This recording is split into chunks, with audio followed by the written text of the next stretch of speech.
वाराणसी की हवा में हमेशा धुआं खुला रहता है, चंदन का, राख का, और कभी कभी उन आत्माओं का जो गंगा किनारे अधूरी जलती रह जाती हैं।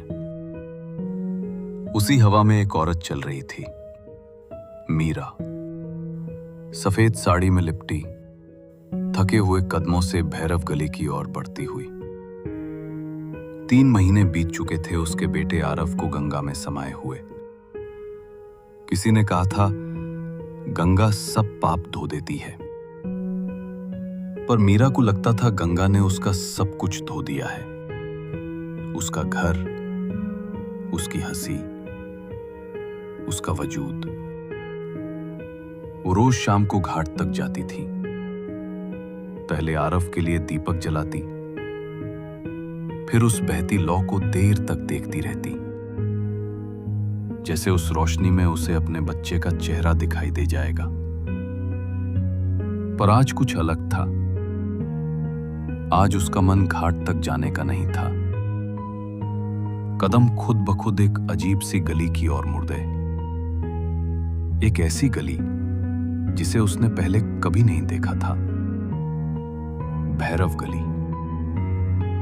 गली बहुत पुरानी थी, इतनी पुरानी कि उसकी दीवारें सांस लेती हुई लगती थीं। भीतर जाते ही हवा ठंडी पड़ गई, जैसे सूरज की किरणें यहां आने से डरती हों। चारों ओर अगरबत्तियों और राख की मिली-जुली गंध थी, और बीचों बीच एक छोटा सा दुकान था, बिना नाम का, बिना बोर्ड का। दुकान के बाहर लकड़ी की एक पुरानी मेज थी जिस पर ढेर सारी मोमबत्तियां रखी थीं। कुछ सफेद, कुछ लाल, कुछ बिल्कुल काली। हर एक मोमबत्ती के पास एक हल्की सी खुशबू थी, पर वो खुशबू फूलों की नहीं थी। उसमें मिट्टी, धुआं और किसी गहरी उदासी का स्पर्श था। मीरा धीरे धीरे दुकान के पास पहुंची। अंदर एक बूढ़ा बैठा था, दुबला, झुकी पीठ और आंखें दूधिया सफेद। वो अंधा लगता था, पर जैसे सब कुछ देख रहा हो। बूढ़ा बोला, किसकी आत्मा को चैन नहीं मिला बेटी? मीरा चौंकी। उसने कुछ नहीं कहा, बस डिब्बा और कसकर पकड़ लिया। बूढ़ा मुस्कुराया। यहां आने वाले ज्यादातर लोग कुछ ढूंढने नहीं आते, कुछ लौटाने आते हैं। मीरा के होंठ कांपे। मैं अपने बेटे से बस एक बार बात करना चाहती हूं। बूढ़े ने सिर हिलाया। वो नीचे झुका और मेज के नीचे से एक मोमबत्ती निकाली।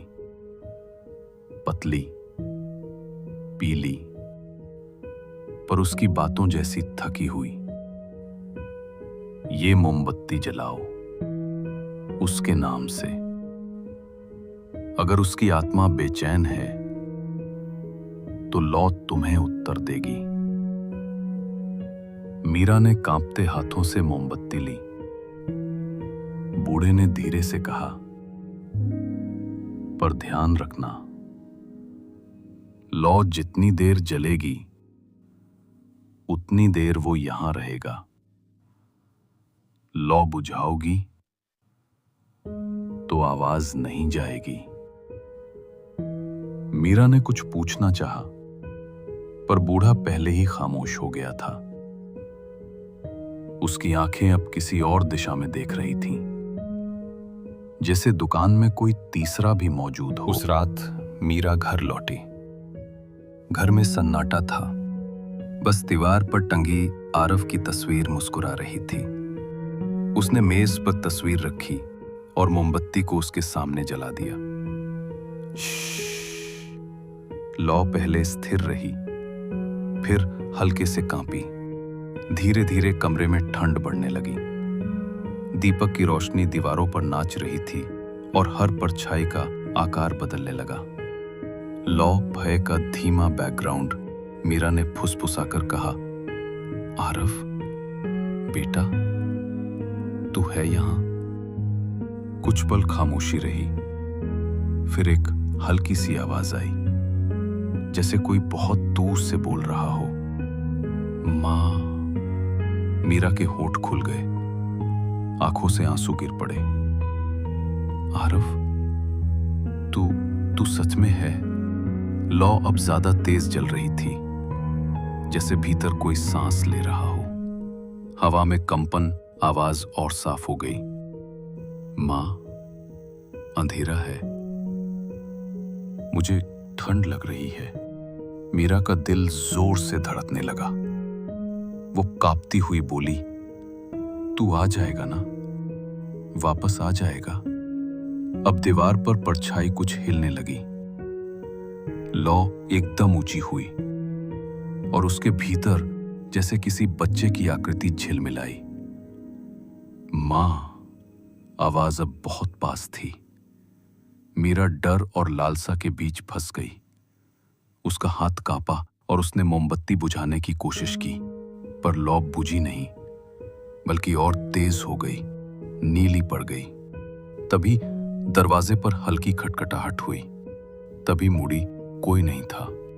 फिर से वही आवाज, मां, मुझे अंदर आने दो। उसके हाथ कांपने लगे। उसने जोर से फूंक मारी। फू! लौ बुझ गई। अंधेरा छा गया, लेकिन उस अंधेरे में भी वो आवाज जाती नहीं थी। धीरे धीरे फुसफुसाहट फिर सुनाई दी, मां। लौ तो बुझ गई, पर मैं यही हूं। रात भर मीरा सो नहीं पाई।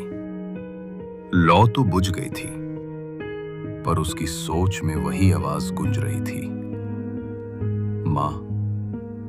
लौ तो बुझ गई, पर मैं यही हूं। सुबह होने तक कमरा बिल्कुल ठंडा हो गया था। मीरा ने खिड़की खोली तो हवा का एक झोंका आया, लेकिन उस हवा में कुछ अजीब था, जैसे उसके साथ कोई फुसफुसा रहा हो। उसने मोम के बचे हुए टुकड़े उठाए। वो नर्म थे, लेकिन उनसे एक हल्की सी बदबू आ रही थी, जैसे गीले राख की, और उन टुकड़ों पर जैसे उंगलियों के निशान थे, छोटे बच्चे जैसे। मीरा का शरीर कांप गया। उसने तुरंत दुपट्टा लिया और निकल पड़ी, सीधा भैरव गली। गाली वैसे ही थी, पर आज और ज्यादा सन्नाटा था। मंदिर की घंटी की आवाज भी दूर से आ रही थी, लेकिन उसके बीच बीच में जैसे कोई धीमी सी हंसी भी मिल रही हो। वही छोटी सी दुकान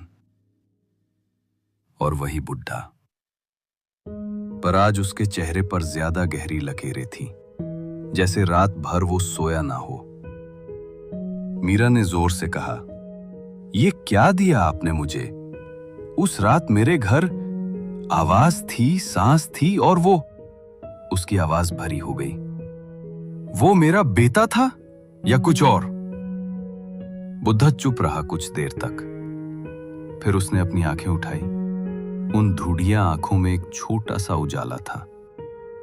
उसने धीमे स्वर में कहा, जो तुमने सुना वो आवाज तुम्हारे प्यार से बनी थी, पर तुम्हारा प्यार सिर्फ पुकार नहीं, एक द्वार भी है। तुमने उस द्वार को खोल दिया है मीरा। सुन सी रह गई। कौन सा द्वार? बुद्धा धीरे से उठकर दुकान के कोने में गया। वहां एक लकड़ी का संदूक रखा था। उसने संदूक खोला और उसमें से एक छोटा बॉक्स निकाला। अंदर और मोमबत्तियां थीं, सब अलग रंग की। कुछ आत्माएं शांत नहीं होती बेटी।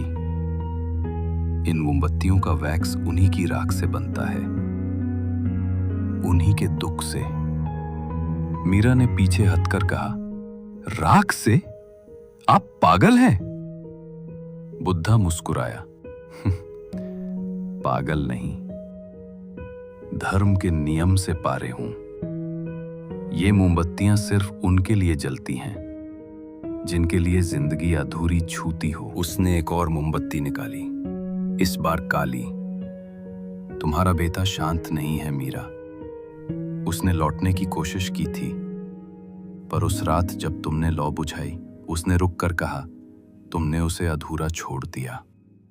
मीरा की आंखों से आंसू बहने लगे। मैं बस डर गई थी, मुझे लगा।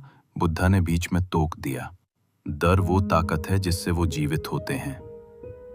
तुम्हें अगर सच में अपने बच्चे से बात करनी है तो उसके लिए हर एक आवाज सुननी पड़ेगी जो अब लौ के भीतर है।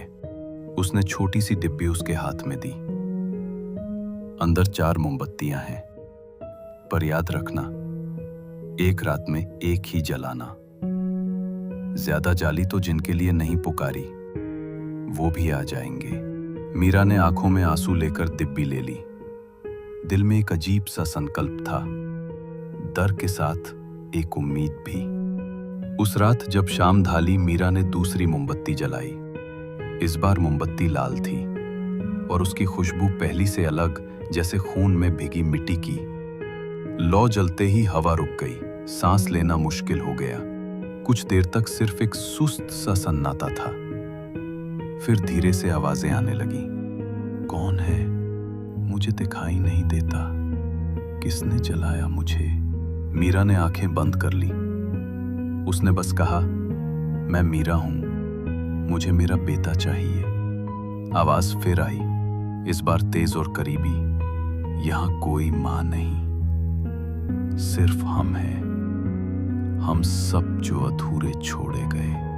लौ एक झटके से बढ़ी और पूरी दीवार पे लाल रोशनी छा गई। अब ऐसा लग रहा था जैसे कई लोग उस कमरे में खड़े हो, साथ साथ सांस ले रहे हो। मीरा ने आंखें खोली और सामने आरव की तस्वीर के पास एक और चेहरा उभर रहा था। एक औरत का चेहरा, पूरा काला, आंखें सफेद।